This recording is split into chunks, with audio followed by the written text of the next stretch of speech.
गुजरात से एक अलग प्रकार का प्रेम हमारा है और उसमें कारण यह है कि हमारे व्रज को लाला यहीं बैठो है। व्रज ते रण छोड़ करके लाला यहीं आयो है, तो हमारे व्रज को माखन चोर यहाँ रण छोड़ है गयो है।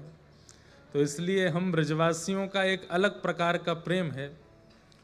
गांव का व्यक्ति दूसरे स्थान पर जाके बड़ा आदमी बन जाए तो गांव के लोग जाके सीना चौड़ा के बोलते हैं हमारे गांव का है, हमारे यहाँ का व्यक्ति है। तो आपकी द्वारिका, आपकी गुजरात की पहचान बहुत रूपों में है। गुजरात की पहचान यहाँ की राजनीति के रूप में है, गुजरात की पहचान यहाँ के भोजन के रूप में है। खमन, फाफड़ा, जलेबी, ढोकला और खांडवी, श्रीखंड। बहुत बड़ी कृपा है कि मैंने फाफड़ा को फेफड़ा नहीं बोला, नहीं तो मेरे मुंह से फेफड़ा ही निकल जाता है। तो भोजन की प्रसिद्धि है गुजरात की, राजनीति की प्रसिद्धि है गुजरात की। कहाँ कहें, आज संपूर्ण भारतवासियों के जेब में भी एक गुजराती बैठे हैं। सबकी जेब में श्री गांधी जी विराजमान हैं, वो भी गुजरात से ही हैं। और कहाँ तक कहें, जेब की बात तो छोड़ो, सबके हृदय में भी जो चितचोर विराजमान है द्वारिकाधीश, वो भी गुजरात में ही हैं। तो सब रूपों में गुजरात की प्रसिद्धि बहुत है। कल्चर के रूप में है, भजनों के रूप में है, यहाँ के दायरों गवते हैं उनके रूप में है। यहाँ पर गुजराती पद गवते हैं, गरबा होता है, नृत्य होता है, उड़ाव, सब चीज में गुजरात आगे है। परंतु भैया, हम वैष्णवों के चित्त में गुजरात की प्रसिद्धि श्री नरसिंह मेहता जी के रूप में, भक्ति के रूप में। बहुत सावधानी से सब लोग सुने। आज जो थोड़े बहुत लोगों को पीछे खड़े होकर के कथा सुननी पड़ रही है, हम उनसे क्षमा मांगते हैं। हम प्रयास करेंगे कि कल कुर्सियां ना रहें, सब नीचे ही बैठ के सुन लें। जो लोग बैठने में सक्षम नहीं हैं, आगे वाले तो सब बेचारे कुर्सी पे ही बैठेंगे, पर आगे वाले भी जो लोग बैठ सकते हैं नीचे, कथा सुनना तो जमीन पे बैठ के ही सुनना चाहिए। व्यास जी अगर सुख आसन में बैठे हैं तो श्रोताओं को भी बैठना चाहिए। अगर श्रोताओं के पैर में दिक्कत नहीं है, उम्र ज्यादा नहीं है तो ही। हाँ, हम सुन रहे हैं आपको। तो इसलिए हमें बाहर भी बहुत लोग खड़े हैं, गेट के बाहर भी बहुत लोग हैं जिनको आने का अवसर नहीं मिल पाया। कल जरूर यहाँ कुछ ना कुछ व्यवस्था बनेगी, आप सब लोग उसका अनुभव ले लीजिएगा। और एक प्रार्थना और है हमारी, जो आगे वाला जो पैसेज है पूरा, ये थोड़ा सा और आगे आ जाए, और अगर थोड़ा पीछे वाले और थोड़े से आगे आके बैठ सकेंगे तो थोड़ी और जगह बनेगी। ये तो हैं, आवाज नहीं आ रही, आवाज नहीं आ रही भैया, पीछे आवाज नहीं आ रही, पीछे करवाओ भैया आवाज। तो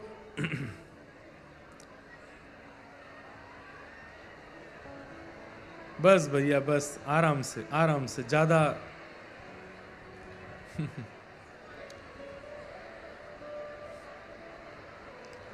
बस ये देख लेना कि व्यास मंच पे ना आ जाएं सब लोग। कितने उत्साह में हैं, कितने भाव से कथा सुनने आए हैं, खूब अच्छा लग रहा है। जय। बैठ जाइए बस, अब जहां जगह मिले वहीं बैठ जाओ भैया, सब लोग विराज जाओ।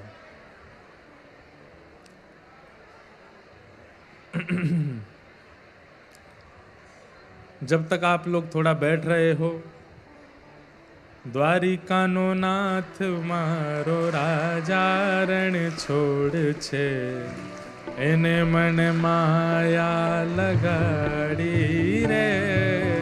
द्वारिकानो नाथ मारो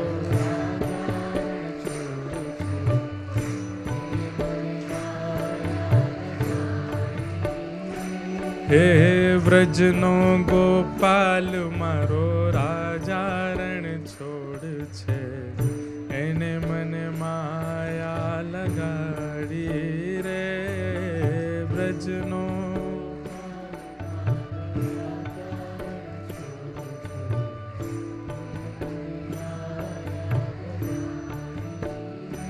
हे राधा रमण लाल मारो राजा रण छोड़ छे, एने मन माया लगाड़ी रे राधा रमण।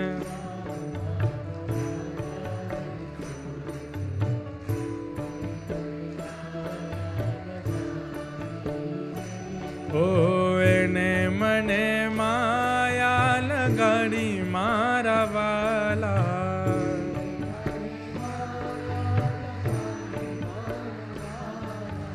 एने मने माया लगाड़ी मारा वाला।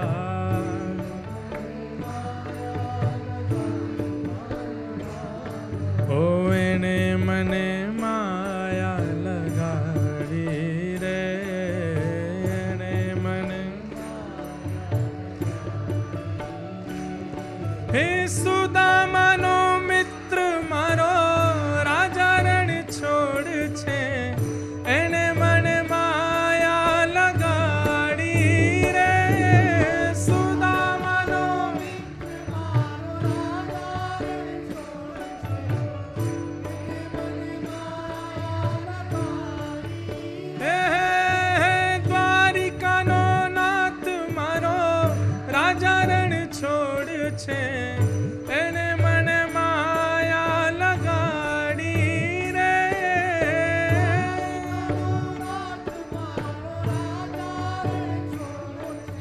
बैठते जाओ सब लोग, धीरे धीरे विराजमान हो जाओ। हे द्वारिकानो नाथ मारो राजा रण छोड़ छे, एने मन माया लगाड़ी रे द्वारिकानो नाथ।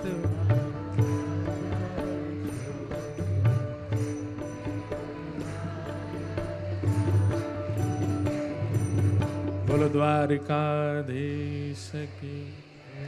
अब विराजमान हो जाओ सब लोग, अब बिल्कुल शांति पूर्वक, और जो जहां हैं आज तो वहीं रहें, कल और व्यवस्था हो जाएगी, आप लोगों को दिक्कत ज़्यादा नहीं होगी।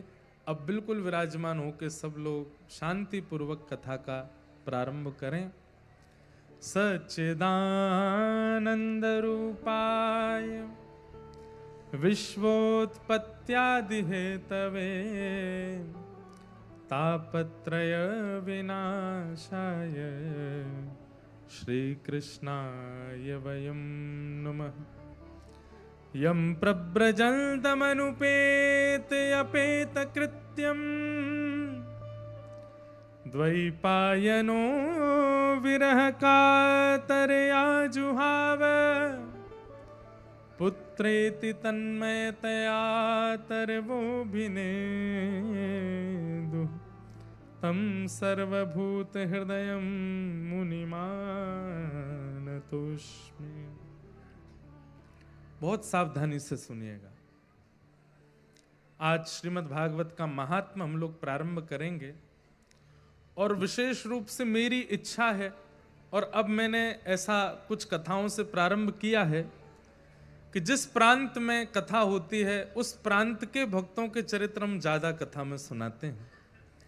तो क्योंकि गुजरात में कथा है, तो गुजरात के श्री नरसिंह मेहता हैं, गुजरात के श्री रामदास बोढ़ाना हैं, जिनके लिए श्री डाकोर जी में द्वारिकाधीश पधारे।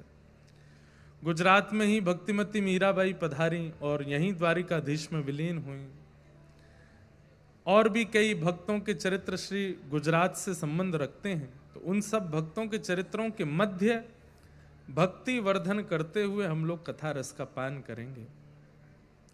सच्चिदानंद रूपाय, भगवान के 3 रूप हैं। अब बिल्कुल शांति से सब लोग केवल हमको देखो और सुनो। सत्य, चैतन्य और आनंद, ये 3 रूप हैं ठाकुर जी के। सबसे पहला स्वरूप ठाकुर जी का सत्य है। जो असत्य नहीं है और जिनको कोई असत्य घोषित भी नहीं कर सकता, उनका नाम सत्य है। ठाकुर जी परम सत्य हैं, और सत्य का एक स्वरूप होता है कि उसको कितना भी छुपाओ वो छुपता नहीं है, प्रकट होता है। और अगर किसी ने गलत रूप से सत्य को थोपा, गलत रूप से किसी के बारे में कुछ भी प्रलाप करके उसको सत्य साबित करने का प्रयास किया, तो समय बहुत बलवान है। एक दिन समय आएगा कि सत्य जो है वो उजागर होगा, चाहे जो हो जाए। कई बार कई रूप में कई लोगों के विषय में असत्य को सत्य बता करके सबके बीच में रख दिया जाता है। अब जगन्नाथ मंदिर के बारे में कई लोग कई बातें कह देते हैं। कुछ दिन पहले ही मैं कुछ सुन रहा था कि ऐसे ऐसे भगवान का हृदय गया, वहां जाकर के जगन्नाथ जी के हृदय में रखा, और उसमें एक नवीन कथा यह बताई जाती है कि द्वारिका में श्री ठाकुर जी का जो देह है उसको, अब वो शब्द तो हमको बोलने में भी भार पड़ता है, उसका पूर्ण क्रिया कर दी गई, सब कुछ हो गया, पर हृदय नहीं जला, तो वो समुद्र में बहता हुआ जगन्नाथपुरी पहुंच गया, और वहां जाकर के उसको ही जगन्नाथ जी के हृदय में धारण किया। नहीं, ऐसा नहीं है। गीता में भगवान कहते हैं कि मेरा चैतन्य स्वरूप है, और मेरे चैतन्य स्वरूप को मरणासन समझने वाला व्यक्ति तो अपवित्र है ही, उसको देखने वाले को भी कपड़े सहित जल में स्नान करना चाहिए। ठाकुर जी चैतन्य है, ठाकुर जी चिन्मय है, उनका शरीर कभी पांच भौतिक हमारी तरह देह नहीं है ठाकुर जी का। ठाकुर जी चैतन्य है, और जो चैतन्य है उनका कभी अंत नहीं होता है। वो प्रकट होते हैं और फिर अंतर ध्यान हो जाते हैं। तो कई जगह कई बातों को सत्य प्रेषित करके थोपा जाता है कि ये सत्य है और यही सत्य है, ऐसा नहीं। सत्य का स्वभाव है, अगर असत्य को भी सत्य बना करके कह दिया गया होगा तो समय की प्रतीक्षा कीजिए, एक दिन सत्य प्रकट होगा। जो कभी किसी के छुपाए छुप नहीं सकता, किसी के रोके रुक नहीं सकता, उसी को सत्य कहते हैं, और वो परमात्मा है। लेकिन एक बात का ध्यान रखिएगा बंधुओं, समय सत्य को प्रकट करवाता है। कई बार समय से पूर्व और समय के बाद सत्य का प्रकट होना आवश्यक नहीं होता, उसका नियमित समय है, वो तभी प्रकट होगा। अभी आप सबके बीच गा देता हूं दो पंक्ति। एक पद गाया है, नवीन पद, कुछ दिन में आप सबके बीच में आएगा। हमारे भोजपुरी जो सिनेमा है उसके एक अच्छे अभिनेता हैं, और अभी इस वक्त दिल्ली में वो राजनीति में भी हैं, हमारे मनोज तिवारी जी। उनकी गृहिणी ने एक सुंदर भाव दास से गवाया। अभी अचानक मुझे याद आया तो मैंने कहा कि मैं दो पंक्ति गाऊं। समय होत बलवान पर जो समय से भी बलवान है, कृष्ण उनका नाम है। त्रेता में जो राम है, द्वापर में वही श्याम है, कृष्ण उनका नाम है। समय होत बलवान पर जो समय से भी बलवान है, कृष्ण उनका नाम। कितने सुंदर शब्द हैं। समय बलवान होता है। कई बार समय, एक बात याद रखिएगा, हम हमेशा कहते आए और हमेशा कहते रहेंगे, संसार दुखालय है, दुखालयम शाश्वतम। यहां पर किसी के जीवन में दुख नहीं,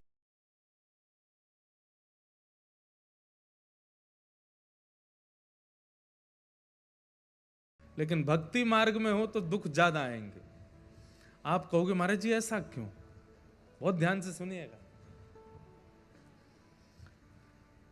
मैं एक जीवात्मा हूं, मेरी ओर देखिए, एक एक शब्द ध्यान से सुनिए।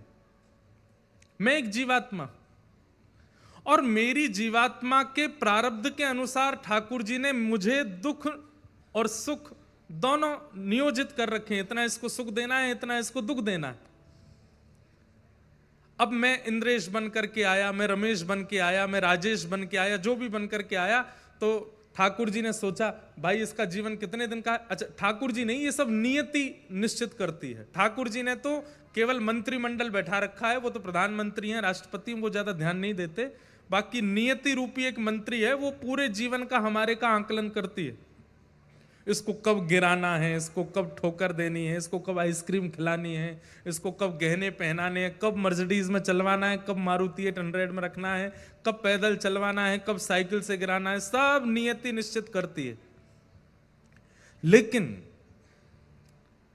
मान लीजिए कि एक व्यक्ति का जीवन 80 वर्ष का है, तो नियति ने निश्चित किया कि 80 वर्ष के जीवन में 35 वर्ष का इसको कष्ट देना है। 5 वर्ष जन्म के बाद देंगे, 5 वर्ष विवाह के बाद देंगे, 5 वर्ष जब इसका दूसरा बालक होगा उसके बाद देंगे, 5 वर्ष तब देंगे। 80 वर्ष में वो 5 वर्ष, 6 वर्ष, 7 वर्ष ऐसे करके वो 35 वर्ष का कष्ट आपको प्राप्त हो जाएगा। कुछ दिन अच्छे, कुछ दिन बुरे, कुछ दिन अच्छे, कुछ दिन बुरे, ऐसा सब चलता रहता है। सब लोग इधर देखो, इधर देखो, ध्यान से सुनो। लेकिन जब आप भक्ति के मार्ग में आ जाते हैं तो नियति ठाकुर जी के पास जाती है, बोले नाथ अभी आपका गुणगान गाता है, आपके मार्ग पर चल रहा है, क्या करें? तो ठाकुर जी कहते हैं कितना दुख है इसके जीवन में? तो ठाकुर वो कहती है 35 वर्ष का है। बोले उसके बाद? बोले उसके बाद फिर इसके 3-4 जन्म और होने हैं, उनमें भी 40 वर्ष, 35 वर्ष, इतना इसका दुख है। ठाकुर जी कहते हैं 4 जन्मों के सारे दुख इकट्ठे करो और एक बार में ही सब खत्म करवाओ, आगे के छोड़ो ही मत। इसका पुनर्जन्म नहीं होना है। ये जिस भाव से कथा सुन रहा है, जिस भाव से भजन कर रहा है, जिस भाव से मेरी सेवा में, आराधना में लगा है, यही इसका अंत करना है। इसके आगे इसको भेजना नहीं है। तो जो प्रारब्ध जन्य इसके दुख हैं जीवन के, उनको एक ही बार में सारे भुगवा दो और सारा हिसाब किताब इसका क्लोज करके, शारीरिक पीड़ा चल रही है, कभी कुछ चल रहा है, कभी कुछ। तो लोग कहते तू इतना भजन करता है फिर भी तेरे दुख खत्म नहीं होते। आपको नहीं पता, वो एक दिन में जो दुख भोग रहा है भक्ति करने वाला, उसके 4 जन्मों का दुख एक ही दिन में आ जाता है। वो सब खत्म कर रहा है आगे का। और एक समय ऐसा आता है कि आप ठाकुर जी की, मैं एक बात कहता हूं कथा में, ठाकुर जी या भक्ति कष्ट दूर नहीं करती, कष्ट से जूझना और लड़ना सिखाती है। सांसारिक व्यक्ति कैसा होता है कि कष्ट आने पर वो जूझ नहीं पाता, लड़ नहीं पाता, उसको फेस नहीं कर पाता, उसका सामना नहीं कर पाता, और फिर हाथ पैर मार करके कैसे भी उससे निकलने का प्रयास करता है। पर नहीं, भक्ति मार्ग व्यक्ति तो सहता है। भक्ति मार्ग व्यक्ति तो उसको स्वीकार करता है प्रसाद की तरह कि मेरे प्रारब्ध का कुछ है, नाथ दे दो, ये भी निकल के कट जाए, मुझे ज्यादा इसका कष्ट नहीं है, आप ये करवा देंगे और अच्छा होगा। कितने भक्तों के चरित्र में ऐसा हुआ। मैं आज तो ज्यादा नहीं कहूंगा नरसिंह मेहता का, कल से सुनाऊंगा। पर नरसिंह मेहता के चरित्र की एक घटना मुझको याद आती है। और अभी बंबई में भी मैं कथा करके आया, वहां भी अंतिम दिन नरसिंह मेहता याद आए, तो मैं वहां तो नहीं बोल पाया, लेकिन आज मैं बोलूं। अंतिम दिन की कथा में नरसिंह मेहता आकर के कथा में मानो हाथ पकड़े कि अब हमारे गुजरात चलो। इसलिए 7 दिन की कथा में वहां अंतिम दिन ही नरसिंह मेहता का स्मरण हुआ। और मैं प्रयास करूंगा, मुझे आती तो नहीं है ज्यादा गुजराती, पर मेहता जी के, नरसिंह जी के जो पद हैं गुजराती में, उनको टूटी फूटी अपनी हिंदी ब्रजभाषा में गाऊंगा, आप उसको सही कर देना, आप लोग उसका भाव रखना। नरसिंह जी के भक्ति, नरसिंह जी के भाव बहुत अद्भुत हैं। नरसिंह मेहता जी को नागरवंशी ब्राह्मण थे, उनके समाज के लोगों ने ही निकाल दिया, अपने वंश से, अपनी जाति से उनको निष्कासित कर दिया। तो नरसिंह मेहता जी दुखी नहीं हुए, पर एक बार पूछने गए कि मेरा अपराध क्या है। तो नरसिंह मेहता जी बोले आप सब बड़े लोगों ने, आप सब हमारे वंश के अग्रजों ने निर्णय लिया है तो निश्चित ही सोच समझ के और मेरी भलाई और आप सबकी भलाई के लिए किया होगा, जो मुझे निकाल दिया। पर मैं बस ये जानने आया हूं, नहीं भी बताएंगे तो कोई दिक्कत नहीं, पर बता दीजिए मेरा अपराध क्या है। तो उन सब बड़े लोगों ने कहा, मेहता जी आप कीर्तन में नाचते हो वो हमको पसंद नहीं है। क्या गलती करते हैं? कीर्तन करते करते आप नाचने लगते हो, दोनों भुजा उठा करके और ऐसे डोल डोल करके और ये करताल बजा के नृत्य करते हो, इसलिए हमको ये अच्छा नहीं लगता।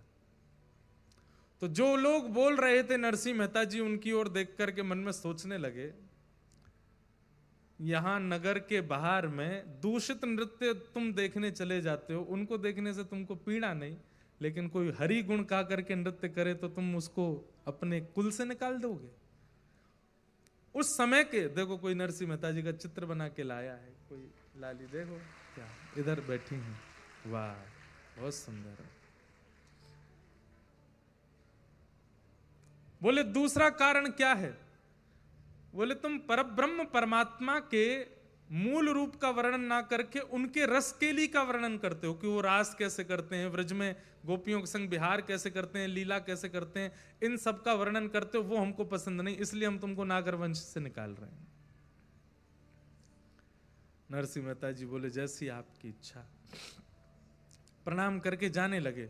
पत्नी ने कहा बहुत बुरा हुआ, घर परिवार ने निकाल दिया, भाइयों ने त्याग कर दिया, उन्होंने त्याग कर दिया, मित्र छोड़ के चले गए, यहां तक तो हम सहते रहे, पर अब वंश ने भी निकाल दिया, अब जाति ने भी निकाल दिया, अब क्या, अब जी के करें क्या? हम दोनों कुछ खा के कुछ कर लें क्या? नरसिंह मेहता बोले अरे बावड़ी है क्या, ऐसे थोड़ी, अरे बल्कि इसको दूसरे रूप में विचार कर। बोले क्या? बोले परिवार में होते तो उनका भी ध्यान रखना पड़ता, ठाकुर जी ने उनको हटा दिया, तुम अपना ही ध्यान रखो, दोनों भजन करो। मित्र परिकर परिवार और सखा साथी ये सब साथ में रहते तो उनका ध्यान रखना पड़ता, उनको भी दूर कर दिया।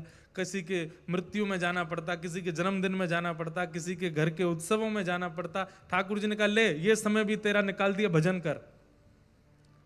उसके बाद में सारे भार ठाकुर जी ने दूर किए, एक भार केवल जाति का रह गया था सिर पे, आज ठाकुर जी ने वो भी निकाल दिया।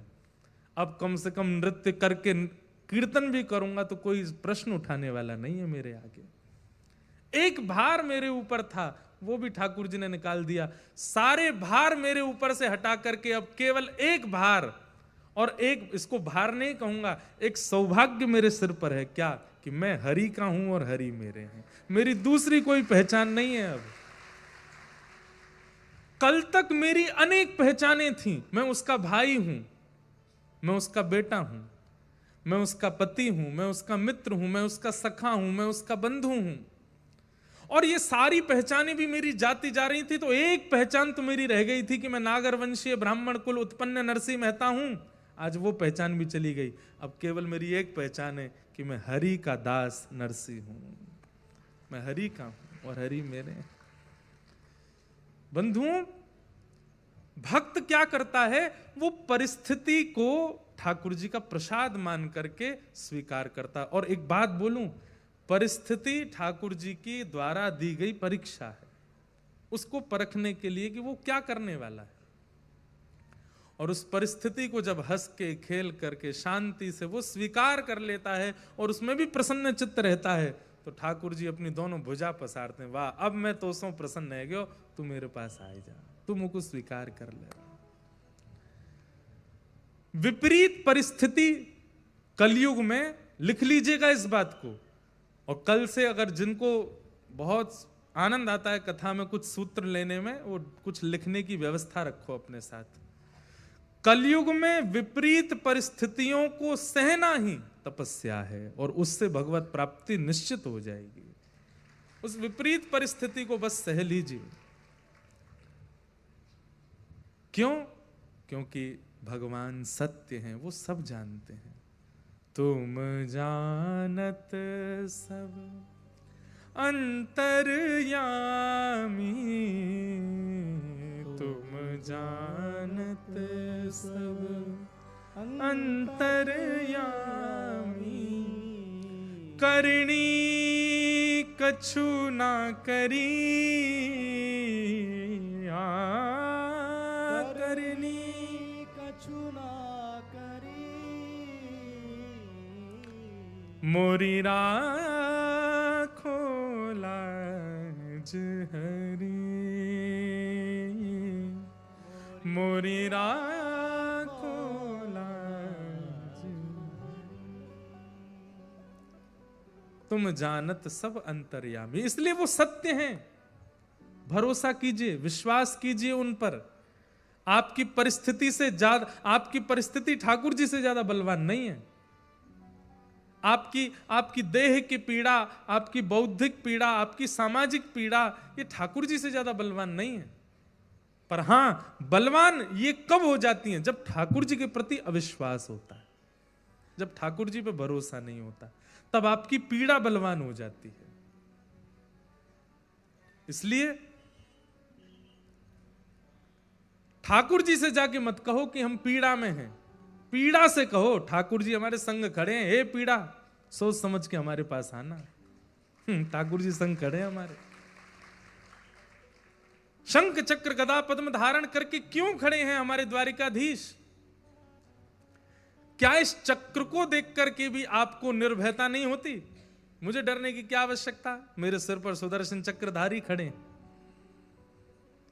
मुझे क्या आवश्यकता भयभीत होने की? मेरे साथ में गिरवरधारी खड़े, गिरिराज जी धारण करके खड़े।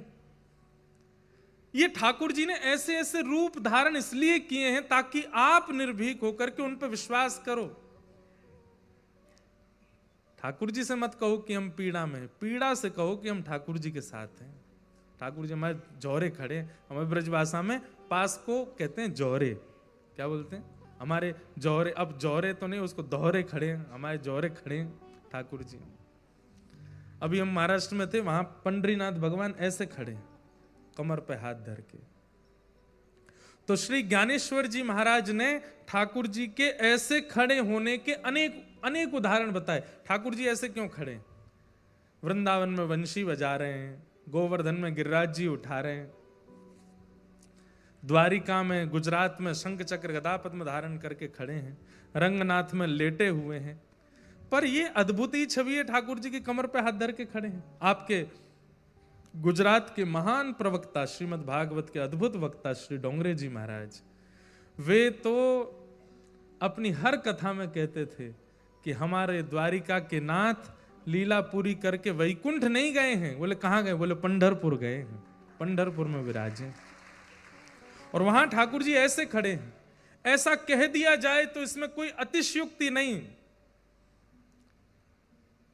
कि सतयुग, त्रेता, द्वापर युगों में प्रकट हुए भगवानों में जो अंतिम स्वरूप है ठाकुर जी का, वो यही है। कलयुग में और स्वरूप भी प्रकट हुए ठाकुर जी के, पर सतयुग, त्रेता, द्वापर के विश्राम में जितने स्वरूप प्रकट हुए उनमें अंतिम स्वरूप यही है। ठाकुर जी कमर पर हाथ धर के खड़े हैं। आद्य गुरु शंकराचार्य भगवान ने भी उनको देख करके पांडुरंग भगवान के ऊपर लिख दिया, परब्रह्म लिंगम भजे पांडुरंगम। बोले परब्रह्म साक्षात यदि मैंने कहीं देखा तो पंढरपुर में देखा। ये आद्य गुरु शंकराचार्य कह रहे हैं। तो ज्ञानेश्वर माउली कहते हैं, क्योंकि अभी महाराष्ट्र से आया ना, तो थोड़ी तो वहां की सुगंधी निकलेगी ना भीतर से। और भाई देखो, ये प्रांतों की बात नहीं है, ठाकुर जी सब जगह के हमारे हैं, हम ठाकुर जी के हैं। तो ठाकुर जी ऐसे क्यों खड़े हैं? बहुत ध्यान से सुनना। तो उसमें सबसे पहला भाव श्री ज्ञानेश्वर माउली कहते हैं कि जब कोई नदी में स्नान करने जाता है तो वो अपने किसी साथी को भेजता है पहले, बोले आगे जाके देख गहरा कितना है। तो वो व्यक्ति जब भीतर जाता है तो वो भीतर जाकर के बताता है, इतना जल है, इतना जल है, इतना जल है। तैरने वाला, जिसको तैरना आता है, वो भीतर जाकर के नाप के बता देता है कि इतना जल है, और फिर वो दूसरा व्यक्ति उसी अनुसार नीचे उतरता है। कहते हैं कि भैया हम सब लोगों को तैरना नहीं आता इस संसार रूपी भवसागर में। ये संसार भवसागर है और हम इसमें तैरना नहीं जानते, इसलिए हम ठाकुर जी से कहते हैं ठाकुर जी कितना गहरा है, तो श्री विट्ठल भगवान कहते हैं मुझे भजने वालों के लिए इतना ही गहरा है, इससे ज्यादा नहीं है। जो मेरे हैं, जो मुझसे प्रेम करते हैं, जो मेरे अधीन हैं, उनके लिए केवल इतना है। बाकियों के लिए इससे ऊपर हो सकता है, पर जो मेरे सामने खड़े हैं, जो मुझे देख रहे हैं, मेरा दर्शन कर रहे हैं, उनके लिए इतना ही है। तो पहला भाव, कितना सुंदर भाव है। दूसरा भाव, ठाकुर जी प्रतीक्षा में खड़े हैं। जब किसी की प्रतीक्षा होती है तो व्यक्ति चाहे एक हाथ से, दोनों हाथ से ऐसे ही खड़ा होता है, या जैसे किसी को ढूंढ रहे हैं, बहुत देर हो गई, वो कह रहा है 10 मिनट में आ रहा हूं, 5 मिनट में आ रहा हूं, बस बस मोड़ से मुड़ गया। तो जब किसी को बहुत ज्यादा प्रतीक्षा होती है, ज्यादा प्रतीक्षा जब किसी की नहीं होती तो आदमी बैठ जाता है, चैन से बैठ जाता है, चाय पी लेता है, कुछ खा लेता है। लेकिन जिसकी बहुत उत्कंठा से प्रतीक्षा होती है, उसको व्यक्ति यूं ही ढूंढता रहता, कितनी देर रह गई यार, अभी तक नहीं आया, अभी कह रहा 10 मिनट, 5 मिनट देर। तो मानो श्री पंडरीनाथ भगवान प्रतीक्षा में खड़े हैं, और जब हम सामने जाते हैं तो ठाकुर जी मानो कहते हैं, आ गया, मैं कब से प्रतीक्षा कर रहा था, मैं तेरे लिए ही तो खड़ा हूं कमर पे हाथ धर के, कि तू कब आएगा। तेने 28 साल लगा दिए मेरे पास आने में, तेने 25 साल लगा दिए, तेने 20 साल लगा दिए। तो प्रतीक्षा में ठाकुर जी खड़े हैं। किसकी प्रतीक्षा में? मेरी और आपकी प्रतीक्षा में खड़े हैं। हम वहां घंटों लाइन में लग करके जब पंडरीनाथ भगवान के सामने जाते हैं तो पंडरीनाथ भगवान मानो कह उठते हैं, बोले तू तो भैया 2 घंटा लाइन में लग के आ, मैं तो 2000 वर्ष से यूं ही खड़ा हूं तेरे काजे। मैं तो 2000 वर्षों से ऐसे ही खड़ा हूं। तो प्रतीक्षा की भावना। और तीसरी भावना मुझे बहुत प्रिय लगती, वैसे तो सारी भावना प्रिय हैं, पर ज्ञानेश्वर माउली कहते हैं तीसरी भावना, बोले क्या? आपकी किसी से लड़ाई हो गई बाहर, आपने लड़ाई तो कर ली, लेकिन जब लड़ाई हुई तो पता चला सामने वाला आपसे ज्यादा बलवान। वो जब आप पर आक्रमण करने आया तो आप अब ढूंढ रहे हो मैं कहां जाऊं, कैसे बचूं।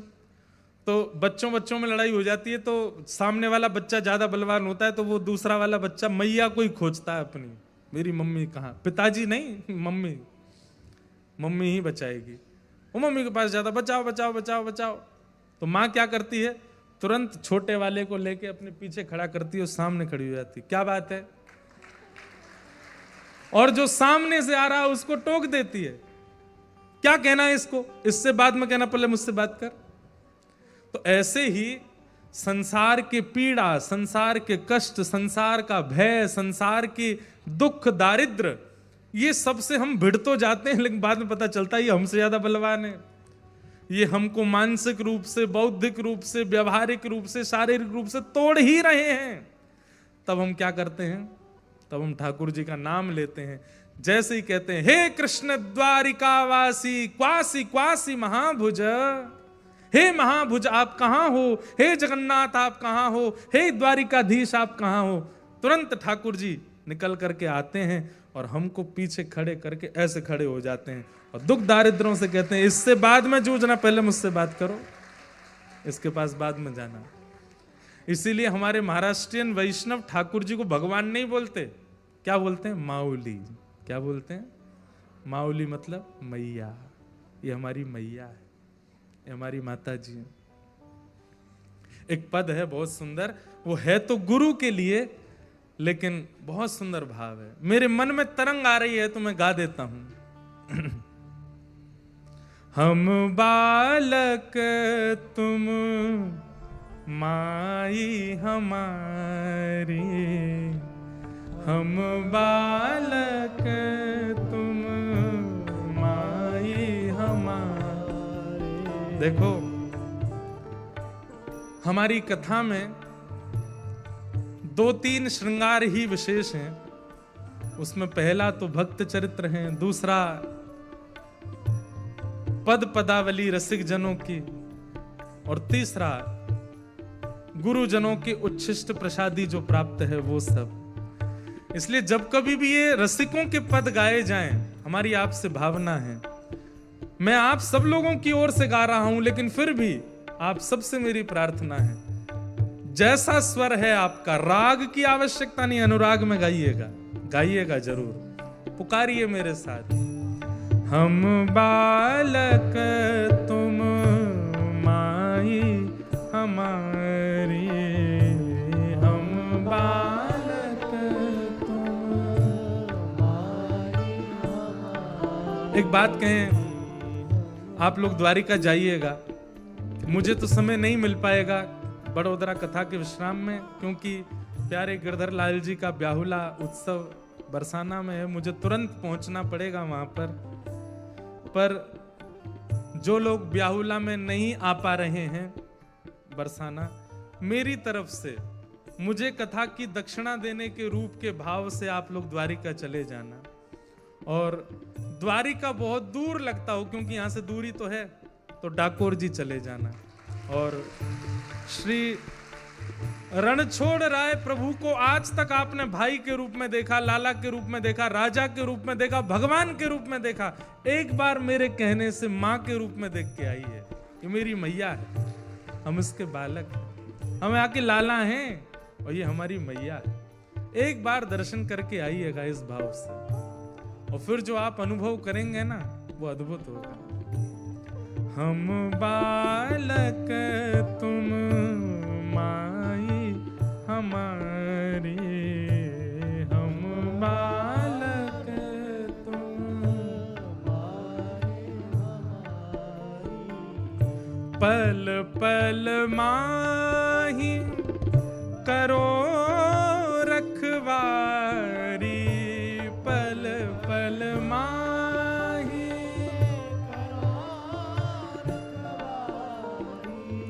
पल पल माही करो रखवारी, पल पल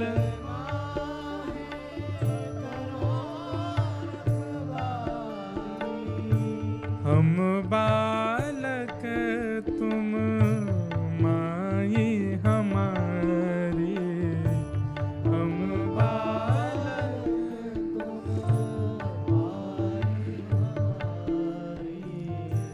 निस दिन गोद ही में राखो, निस दिन गोद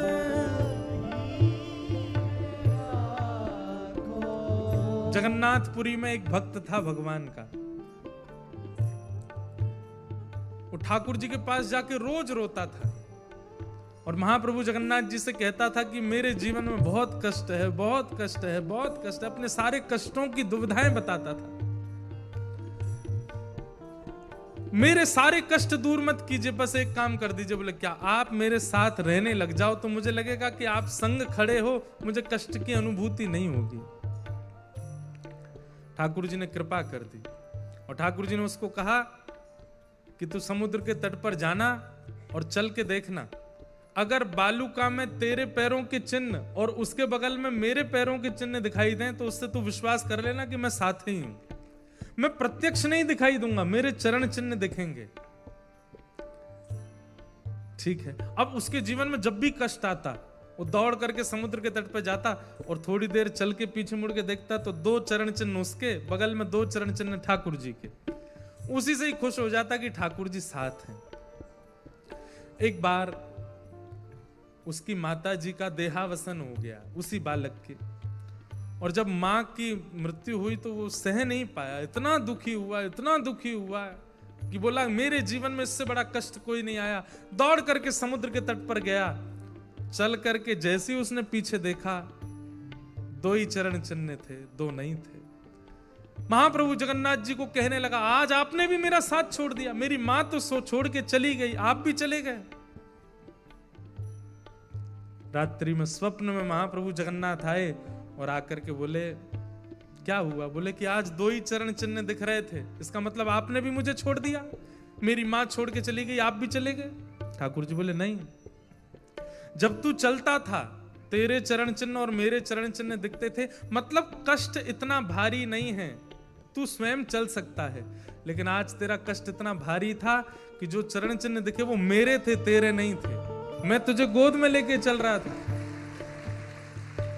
जब भारी कष्ट में भक्त आता है तो बोले मैं उसे गोद में उठा लेता हूं, बस वो मुझ पे विश्वास करे, मुझ पे भरोसा रखे, अपने अविश्वास को आगे ना आने दें। बंधुओं, एक बात मैं कह दूं तो इसमें कोई अतिशयोक्ति नहीं है, ठाकुर जी से ज्यादा बलवान में इस संसार में कोई नहीं है, केवल सिवाय एक के, अविश्वास।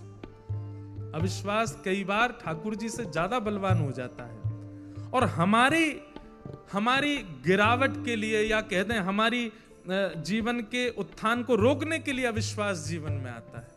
सब पे अविश्वास कीजिएगा, पर दो लोगों को छोड़ के, गुरु और गोविंद, इन पे कभी अविश्वास नहीं। हे निस दिन साल पर आपके पास में बहुत रास्ते थे अपने नव वर्ष को मनाने के, गा करके, नाच करके, उल्टा सीधा खा पी करके, कुछ भी करके आप कर सकते थे। लेकिन यहां बैठा जो भी व्यक्ति अपने नव वर्ष पर या तो किसी धाम गया, या किसी तीर्थ गया, या घर में बैठ करके भगवत भजन किया, समझना कि ठाकुर जी ने आपकी रक्षा की है। यही रक्षा है। आप लोग इसको रक्षा मत माना करो। किसको? पहाड़ पर चल रहे थे, अचानक से हमारी गाड़ी स्लिप हुई, खाई में गिरते गिरते बचे, ठाकुर जी ने बाल बाल बचाए। ना, ठाकुर जी ने नहीं बचाया, आपके जीवन के समय शेष थे इसलिए बच गए। अरे भैया, वो 2 ट्रक सामने से आ गए, हमारी गाड़ी बाल बाल, ठाकुर जी ने बचाई। ठाकुर जी ने नहीं बचाई, आपका जीवन बचा है अभी, इसलिए बच गए। ठाकुर जी कब बचाते हैं? कि जब सामने विषय खड़ा हो जाए, आप फिर भी विषय का त्याग करके भजन चुन लो, तो समझो ठाकुर जी ने बचाया, ठाकुर जी ने रक्षा की। बगल के सिनेमा हॉल में बहुत अच्छी पिक्चर लगी, लेकिन आप छोड़ करके कथा सुनने आए हो, सोचो ठाकुर जी ने बचाया। सब मित्र, परिवार, परिकर खाने पीने में व्यस्त हैं, लेकिन सबको छोड़ आप भजन करते हो, एकादशी करते हो, समझो ठाकुर जी ने बचाया। समझो ये रक्षा है ठाकुर जी के द्वारा, कि विषय सामने हैं बिगाड़ने के लिए, लेकिन फिर भी आप ठाकुर जी को चुनते हैं। विषय और जाने मत दीजो, विषय और दूर दूर जाऊं गहली जो, दूर दूर जाऊं, तुम बालक हम बालक, तुम माई हमारी, हम बालक तुम माई।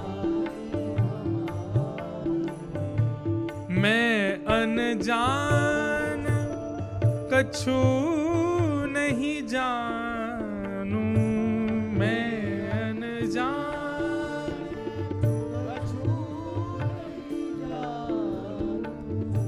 बुरा भला कछु नहीं पहचानू, बुरा भला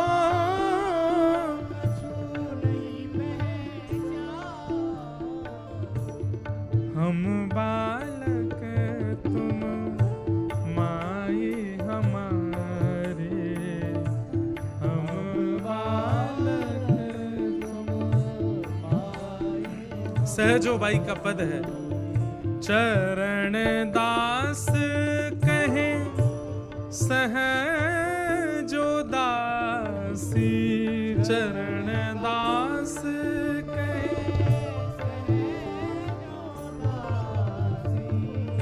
हो रक्षक पूर्ण अविनाशी,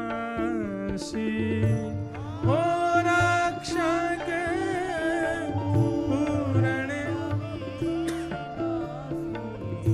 हम बालक तुम माई हमारी।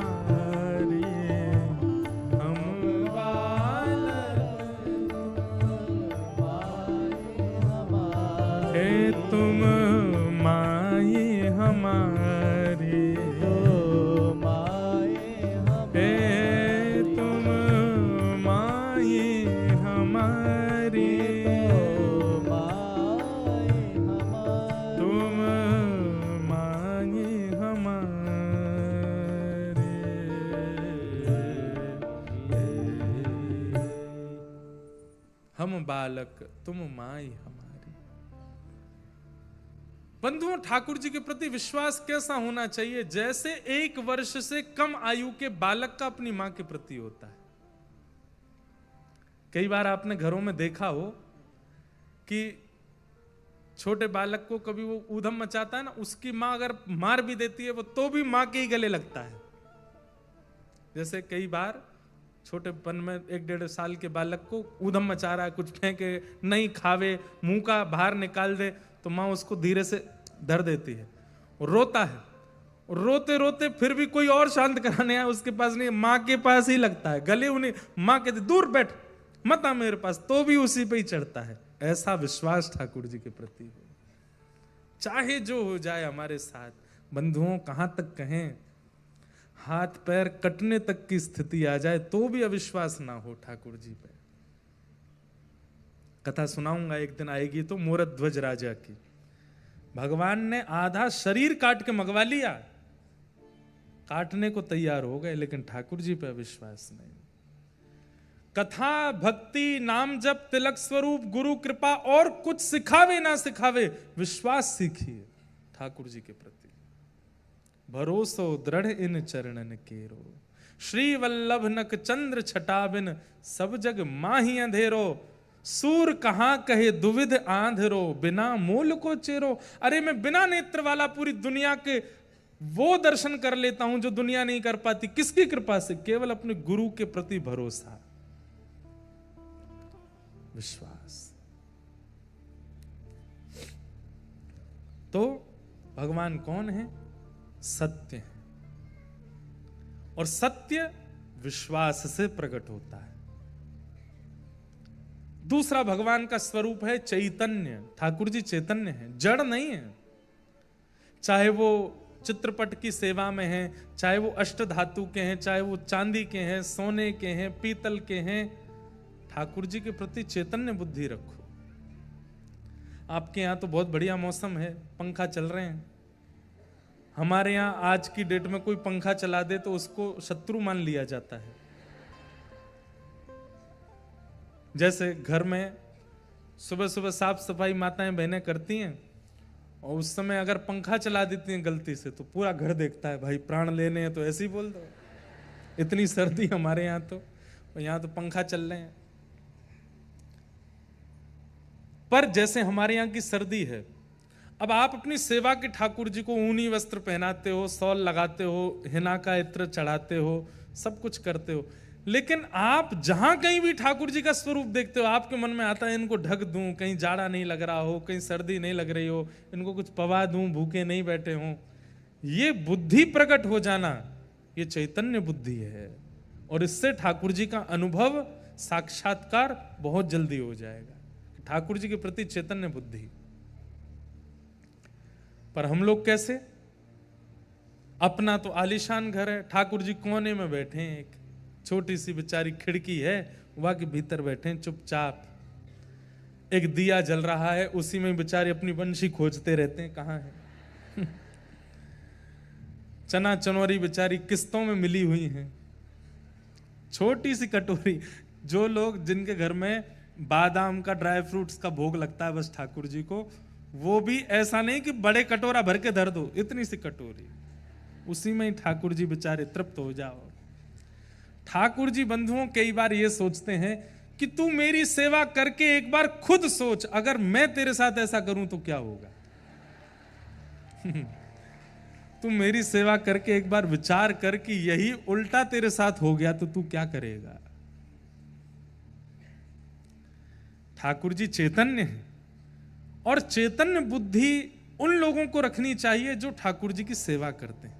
देखो बंधुओं, यहां 3 प्रकार के भक्तों के लिए 3 मार्ग बताए गए। सत्य मार्ग उन लोगों का है जो कर्म पर ज्यादा विश्वास करते हैं। जैसे कई व्यापारी लोग मिलते हैं हमको, वो कहते हैं महाराज जी हम ज्यादा पूजा नहीं कर पाते, सेवा नहीं कर पाते, पर हम सत्यनिष्ठ रहते हैं, समय की पाबंदी में रहते हैं, छल कपट नहीं करते, अपना कर्म करते हैं, परिवार का भरण पोषण करते हैं, पत्नी व्रत, पतिव्रत, पुत्र व्रत, पुत्री व्रत, परिवार व्रत इनका निर्वहन करते हैं, पर हम ज्यादा देर ठाकुर जी की सेवा नहीं कर पाते। तो उनके लिए भजन क्या है? ठाकुर जी सत्य स्वरूप हैं, वो सब जानते हैं। उनके प्रति पूर्ण भरोसा रख करके चित्त में अपनी क्रिया करो, आपके लिए वही भजन है। चैतन्य उन लोगों के लिए जो घर में सेवा करते हैं, ठाकुर जी की सेवा, चित्रपट की सेवा, युगल सरकार की सेवा, श्रीनाथ जी की सेवा, गोपाल जी की सेवा, उन लोगों के लिए चैतन्य बुद्धि। ठाकुर जी चैतन्य हैं, इनको भी हमारी तरह त्वचा है, इनको भी जाड़ा लगता है, गर्मी लगती है, भूख लगती है, प्यास लगती है, ये सारी बुद्धि उनके प्रति रखना, ये सब भाव उनके प्रति रखना, चैतन्य बुद्धि। ये किनके लिए? सेवकों के लिए चैतन्य बुद्धि है। और तीसरा, जो नाम पर भरोसा रखते हैं, जो कीर्तन में विश्वास रखते हैं, जो सत्संग सुनते हैं, सेवा इतनी नहीं कर पाते पर नाम करते हैं। कौन है पता है? सप्तनिधियों में मदन मोहन जी को प्रकट करने वाले श्री सनातन गोस्वामी। विहरत निस दिन कुंज गलिन में व्रजजन मन सुख धाम, मदन मोहन को रूप निरख सनातन बलि बलि जाए। सनातन गोस्वामी की कथा आप सबने सुनी ही होगी। मथुरा में एक ब्रजवासी मैया के यहां मधुकरी लेने के लिए जाते थे, उन्हीं के यहां पर मदन मोहन लाल जी की सेवा होती थी। तो मदन मोहन जी का मन आ गया, जैसे ही द्वार खोल के मैया मधुकरी देने गई तो मदन मोहन जी का मन आ गया किन पे? सनातन गोस्वामी पे। और रात्रि में एक दिन स्वप्न में मैया से बोले, मैया मैं तो को एक बात बतावे आया हूं। मैया तो बड़ी खुश हो गई, इतने साल से सेवा कर रही हूं, अब जाके स्वप्न में ठाकुर जी का दर्शन हुआ। कहो जय जय, मेरी सेवा ते राजी हो, मोते प्रसन्न हो? ठाकुर जी बोले, हाँ मैया मैं बहुत प्रसन्न हूं, एक बात बतावे आया हूं। बोले कहा? बोले कछु दिना में आप प्रस्थान करवे वारी हो। मैया बोली, ये बताने स्वप्न में आए हो आप? इतने साल की सेवा में आप कभी प्रकट नहीं हुए और अब जाके प्रकट हुए तो मेरी मृत्यु की तिथि बताने आए हो?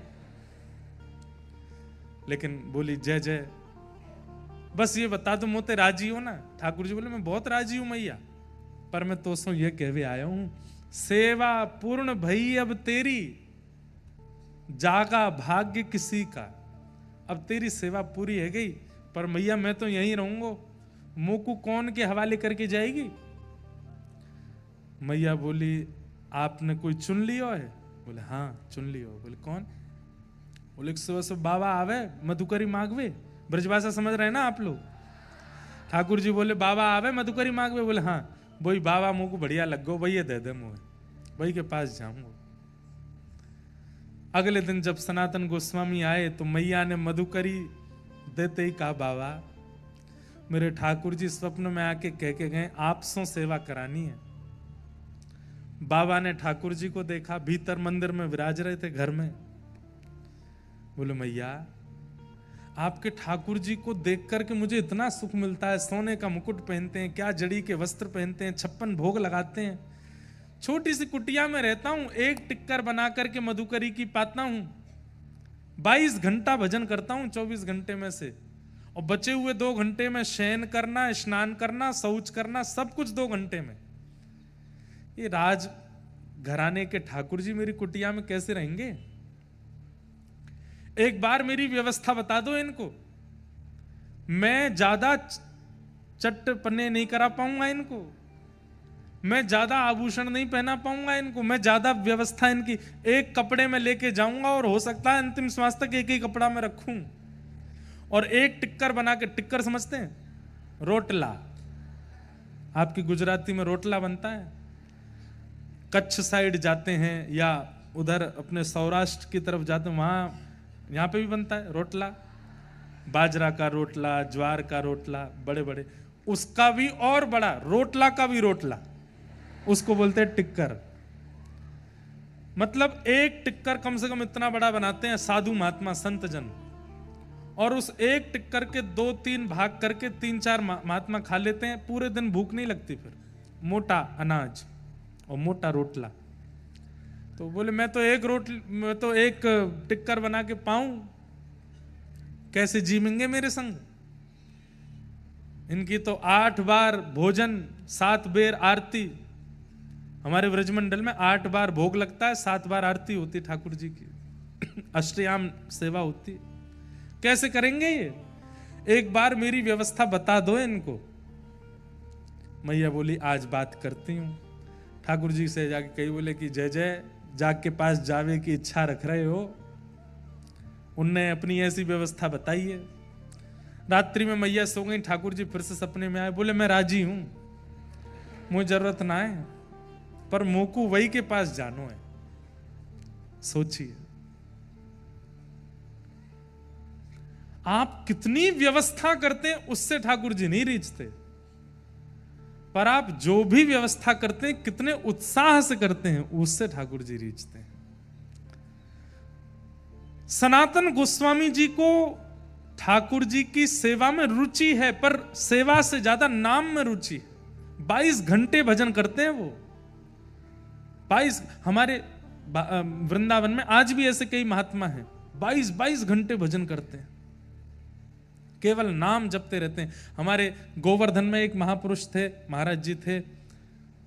आप में से जो यहाँ बड़े सब बैठे हैं, हमारे बड़ोदरा के, हो सकता है उन्होंने उनका नाम भी सुना हो, दर्शन भी किया हो।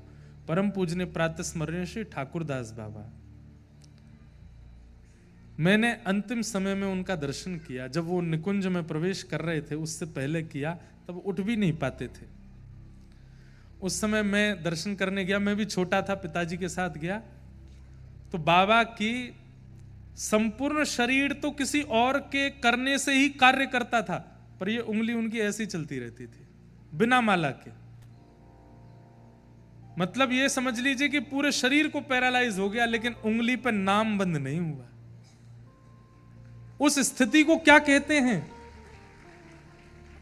एक होता है कि आपने नाम को पकड़ा है, और एक होता है नाम ने आपको पकड़ा है। तो महाराज जी जो थे, उन्होंने नाम ने उनको पकड़ लिया। वे ठाकुर जी का नाम नहीं लेते थे, ठाकुर जी उनका नाम लेते थे। उस स्थिति में उनका वह रात में सो रहे हो, चल रहे हो, फिर रहे हो, कहीं भी कैसी भी स्थिति में शिथिल अवस्था थी उनकी, लेकिन नाम चलता रहता था। तो हमारे व्रज में नाम प्रेमी बड़े महापुरुष हैं। सनातन गोस्वामी उन्हीं में से थे। 22 घंटा भजन करते थे, सेवा से कोई ज्यादा संपर्क नहीं था, पर ठाकुर जी ने चुन लिया। अगले दिन जब सनातन गोस्वामी आए तो मैया ने अपने ठाकुर जी दे दिए, बोले लो बाबा, लेके जाओ ठाकुर जी को। गोदी में लेकर के नृत्य करने लगे, आंसू तो आने लगे। बोले जय जय, मैंने आपको नहीं, आपने मुंह को स्वीकार किया है, चलो महलन से कुटिया में लेके चलूं। और यमुना जी के तट विश्राम घाट पर छोटी सी कुटिया, उसमें लेकर के ठाकुर जी को आए, एक कोने में बैठा दिया। उत्साह में तो बहुत थे, क्या क्या करूं, पर आता नहीं है कुछ भी। तो एक चौकी पर ठाकुर जी बिठा दिए, एक कपड़ा से ढक दिए, मोटा टिक्कर बनाया ठाकुर जी के लिए। टिक्कर बना के बोले जय जय, जय ही पाऊं मैं तो। और हमारे लिए कोई सब्जी नहीं है, साग नहीं है, नमक नहीं है, और कुछ मिर्च नहीं है, ये व्रज रज ही टिक्करों में लग जाती है, यही सब पूर्ण कर देती है। प्रेम से पाओ, स्वागत है आपका मेरी कुटिया में। 4-5 दिन सेवा को हो गए, और टिक्कर का भोग लगाने के बाद 22 घंटा के भजन में चले जाते सनातन गोस्वामी। ठाकुर जी बैठे हैं टिक्कर के आगे। आप लोग प्रेरणा मत ले लेना, महाराज जी हम तो फिर भी चना चनोरी का लगा रहे हैं। तो भाई 22 घंटा भजन भी तो कर रहे हैं सनातन जी। भजन करने के बाद जब उठते, फिर से स्नान ध्यान करके फिर दूसरा टिक्कर बनाते, ठाकुर जी को पवाते। 4-5 दिन बाद ठाकुर जी उनके ध्यान में आए। सनातन जी बोले जय जय, राजी हो, कैसा लग रहा हूं मेरी कुटिया में? तो ठाकुर जी ऐसे करके बोले, कहा भयो? अरे वो रूखी रोटी खाऊं ना, गले में इर्ज गई है, अटक गई है गले में, भीतर ना जा रही है। सनातन जी बोले गले में इर्ज गई है? बोले हाँ, क्या करूं? आप आटा लेने तो जाते ही हो मधुकरी में, नेक्स्ट तो घी लिया करो वहां में, ने टिक्कर में घी लगाए के पवाए दे करो, भीतर सटक इस में आसानी होगी। जय जय, इतना तो करूंगा, घी ले आऊंगा। उन्हीं माता जी के पास जाते थे मधुकरी लेने, और सूखी सामग्री लेते थे, पकी हुई नहीं। आटा दाल चावल स्वयं बना के पाते थे। आटा मांगा, माता जी आज थोड़ी सी एक मधुकरी और बढ़ाओ। बोले क्या? थोड़ा सा घी दे दो। मैया बोली आ गयो, अब आ गयो तुम्हारी कुटिया में, अभी तो घी आ रहा हो, अभी देखियो। नहीं नहीं नहीं, घी से ऊपर नहीं जाएंगे आप, चिंता मत करो। घी लेके गए, टिक्कर बना करके वहां में घी लगायो, ठाकुर जी के आगे पधरायो। जय जय अब तो राजी हो, खूब चकाचक, खूब सटका सटका के पाओ। घी की कटोरी रख दी, बोले टिक्कर घी से ही लगा के खाओ आप तो। 6-7 दिन तक ठाकुर जी राजी राजी पाते रहे, फिर ध्यान में आए। सनातन जी बोले जय जय अब तो सुखी हो? बढ़िया। नहीं नहीं बताओ आप। बोले जीव खारी है गई है। बोले क्यों? अरे नेक्स्ट सो नमक डाल दे करो वहां में आटे में, थोड़ा तो स्वाद बने। तुम कोरे आटे में यमुना जल मिलाए के पवाए दो, घी लगाए दो, नेक आटो, बस एक चुटकी आटो डाल वहां में नमक डाल दे करो। एक चुटकी नमक कौन सी बड़ी बात है, ठीक है ये भी ले आएंगे। अगले दिन गए मैया से, बोले मैया मधुकरी में आटा भी मिलता है, घी भी, थोड़ा नमक और दो।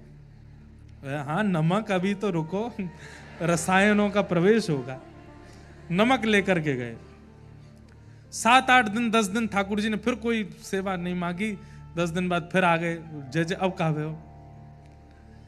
बोले आप जाते हो, आटा लाते हो, घी लाते हो, नमक लाते हो, एक आलू और ले आया करो, और उस आलू को भून दिया करो। भून करके छिलका उतार के मीड़ करके और उसमें नमक डाल दो, तो एक आलू की चटनी हो जाएगी, साथ में खाने में थोड़ा सुख मिलेगा। सनातन गोस्वामी जी ने ठाकुर जी उठाए, लेके मैया के पास गए, बोले धरो या को भीतर। वो ये तो 56 भोग मंगा रहे मेरी कुटिया में। जैसे ही मैया को देने लगे, मूर्तिमंत ठाकुर जी चैतन्य हो गए, प्रकट हो गए, सनातन जी के हृदय लग गए। बोले रहूंगा तो आपके संग ही, कहीं नहीं जाऊंगा, रहूंगा आपके पास। तो कईयों की रुचि सेवा में होती है, कईयों की रुचि कथा में, सत्संग में होती है, कईयों की रुचि नाम में होती है। तो जिनकी रुचि नाम में है, जिनकी रुचि कथा में है, उनको ठाकुर जी आनंद स्वरूप प्रदान करते हैं, सच्चिदानंद रूपाय। कर्मनिष्ठ लोगों के लिए ठाकुर जी सत्य रूप में विराजमान हैं, सेवा भावी लोगों के लिए ठाकुर जी चैतन्य रूप में विराजमान हैं, और कथा श्रवण करने वाले वैष्णव और नाम जाप करने वाले वैष्णवों के लिए ठाकुर जी आनंद के रूप में विराजमान हैं। वो हर परिस्थिति को आनंद से स्वीकार करें, वही उनके लिए ठाकुर जी हैं। इस समय जो आपके मुखमंडल पर प्रसन्नता है, आप लोग विचार कीजिए, कोई आदमी 15 मिनट भी ऐसे रहे तो यहां दर्द होता है। आप लोग 3:30 बजे से ऐसे ही बैठे हो, सबके मुख खिले हुए हैं, कईयों के मुख भी खिले हैं, नेत्रों से अश्रु भी निकल रहा है। हाँ मैंने दुनिया में रंग देखे हैं इश्क के सारे, के फीके लगे हैं सब रंग मुझे इनके आगे, जैसे का